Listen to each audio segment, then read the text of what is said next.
Osnovno je da imate osnovnu dozu poverenja u svoje dete. Neke stvari je čak i šestogodišnjak sposoban da uradi i odluči. Na primer, znaće sa kojom igračkom želi da se igra i to mu i dozvolite. Pružite detetu priliku da malo i samostalno istražuje. Poslušajte savet našeg psihologa. Članovi porodica se tokom svojeg života susreću sa različitim emocionalnim izazovima, počevši od rođenja deteta, preko njegovog polaska u školu i u jednom trenutku njegovog odlaska od kuće i osamostaljivanja, koji su praćeni potrebom da se organizuju u skladu sa novonastalom situacijom. Perspektiva afektivnog vezivanja pomaže da se razume način na koji će se članovi porodice postaviti u odnosu na promenu i na koji će način te iste promene uticati na njihove međusobne relacije.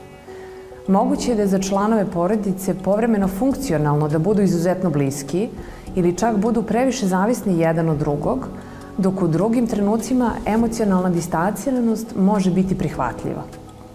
Takođe, ova perspektiva nam omogućava da učimo da izazovi koji su povezani sa različitim pomeranjima tokom života mogu da predstavljaju prilike za rast i za promenu, ali mogu sobom nositi i rizik od doživljavanja stresa i osiromašenja ličnosti. Oslonivši se na temelje ove priče, korisno je spomenuti na koji način roditelj svojim modelom ponašanja, posebno u ranom detinjstvu, utiču na dečije formiranje slike o sebi. Posebno tendenciji ka anksioznom reagovanju. Roditelji najčešće bivaju vođeni sopstvenim modelima susretanja sa životnim događajima, koji po svojoj prirodi mogu da budu prijatni ili neprijatni. U zavisnosti od našeg odnosa prema njima, razvijaće se određena vrsta anksioznog ponašanja. Kada govorimo o anksioznosti, mislimo na brigu za koju u trenutku kada osjećamo izvesnu nelagodnost ne postoji realan uzrok i objašnjenje. Važno je razlikovati anksioznost od anksioznog poremećaja. Postoje situacije u svakodnevnom životu sa kojima je primereno reagovati s određenom količinom anksioznosti. Kada je ne biste osjetili nikada, onda nešto ne bi bilo u redu.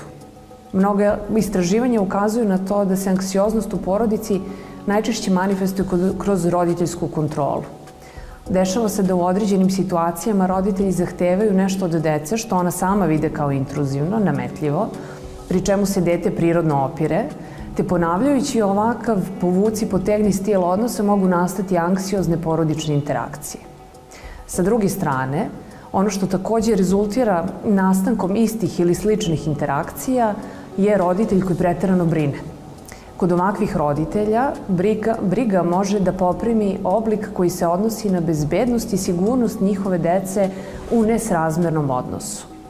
Neko bi mogao reći da je ovakav vid ponašanja prirodan i u osnovi roditeljske odgovornosti. Međutim, anksiozan roditelj uobičajene okolnosti iz detetovog okruženja doživljava kao opasne i ugrožavajuće. Na primer, anksiozni roditelj neće dozvoliti učešće njegovog deteta u pojedinim aktivnostima koje odgovaraju njegovim sposobnostima i uzrastu, jer smatra da bi se ono moglo povrediti ili se naći u izvesnoj nelagodnosti.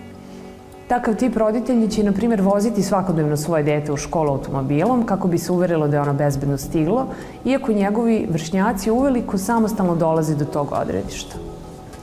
Ono što promiče roditeljima jeste da, uskraćujući deci autonomiju koja odgovara njihovim godinama, usađuju specifičan odnos vezan za pojam kontrole, odnosno nepredvidljivosti, nelagodnosti, što dovodi do posledičnog percipiranja realnosti kroz strepnju i kroz strah. Važno je da znamo da prenesemo zdrav odnos deci prema delu svakodnevice koji može nositi izvesnu nelagodnost i da je korisno da na nju reagujemo kreiranjem novih načina koji će za posledicu imati formiranje jače i stabilnije ličnosti.